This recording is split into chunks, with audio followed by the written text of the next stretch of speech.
Segment 4, how it ended. Within months of becoming General Secretary, Gorbachev begins speaking of perestroika, reform, restructuring. He seems to have believed that he could somehow create a communist party that was in some way or another open to democracy. You could run various candidates within the party for positions.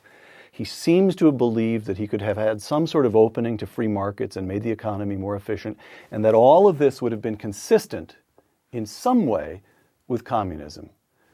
Was he onto something or naive from the very beginning? Well, it wasn't naivete. It was an inevitable situation. Let's say, first of all, very clearly, that the only goal which Gorbachev had was to save communism. That was his only purpose. Now, let's also remember that Gorbachev was not kind of a reformer different from all other top communists. He was nominated unanimously by Politburo to the position of first secretary, and he actually received mandate for making reforms, because everyone realized on the top of communist government that they must make those reforms, that communism... Something had to give. Yeah, absolutely. Communism couldn't simply survive, without reform. So those reforms made by Gorbachev were not caused by his love to freedom or any human rights, but by sheer necessity to save communist system. Now, it was impossible already to save it. So it's you can say that he was naive, but he actually tried to do whatever was possible to do, and the system was doomed to collapse as it did. So his power was very limited, 1953, the Soviets crushed the East German workers' uprising. Right. 1956, tanks roll into Budapest and crush the Hungarian Revolution.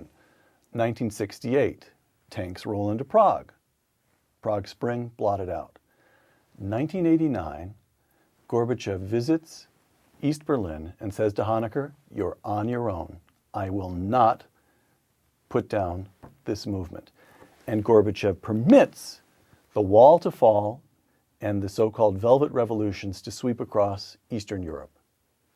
Why? Why? Because he's a better human being than his predecessors? No, not at all. Look, I actually never met Gorbachev, and I don't care actually about his personality, because it's actually irrelevant. Now, I get for one moment to the beginning of our conversation when we talked whether there exist different forms of communism, some more malignant, some more benevolent. And I say no.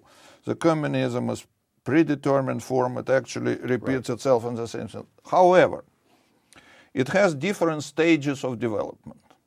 And you also can observe it in any communist society. It starts with very young ideology, which is very strong because it's young. It actually conquers a lot of talents in the society. It establishes itself very strong.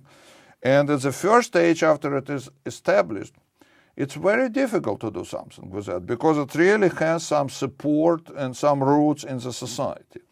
And one of the reasons of failure of the Bay of Pigs operation by United States was exactly the timing, because this ideology at that moment was very fresh and strong in Cuba. The Cubans still supported at some level, in some way, they supported Fidel. They were for the revolution. Yes. However, this ideology goes through several stages, and it becomes weaker and weaker. It fails to recruit talents and strong people from the society, and that's what was admitted by KGB itself. And one of interrogation of my friend, the KGB colonel, said to him, "If we only had such people as you dissidents in our ranks." So they admitted that many good people now started to go to dissidents rather than to KGB or to Central Committee.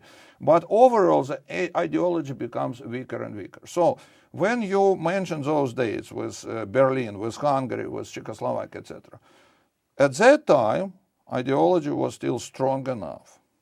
But when the Soviets invaded Afghanistan, I remember, my word was that that's the end of the Soviet Union. That's already You was... knew it. That's Absolutely. 79. You're still Absolutely. inside the Soviet Union. Absolutely. You knew at that moment I knew that it was an overreach. Yes, that was overreach, that it was adventure, Yuri. which didn't have root and support in that country any longer. That was the beginning of the end of communism in the Soviet Union.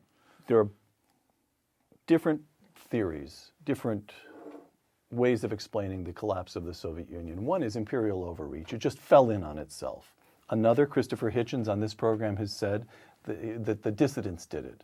He places great emphasis on the dissident movement in Eastern Europe. He was a good friend of Václav Havel.